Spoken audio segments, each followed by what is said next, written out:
মোদিজি যাদের উপর নির্ভর করে এখন তৃতীয় দফার হ্যাট্রিক ক্ষমতায় গেছেন তাদের অন্যতম বিহারের মুখ্যমন্ত্রী নীতিশ কুমার।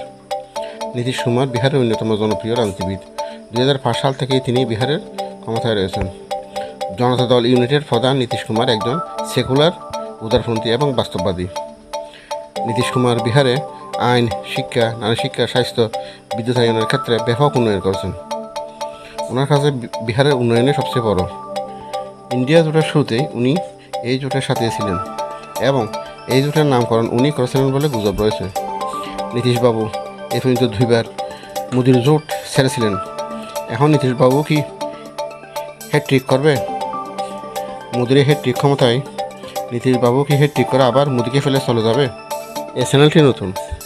এ ধরনের তথ্যভিত্তিক ও নিরপেক্ষ সংবাদ নিয়মিত পেতে চ্যানেলটি সাবস্ক্রাইব করে সঙ্গে থাকুন। লাইক, কমেন্ট এবং শেয়ার করুন। ধন্যবাদ।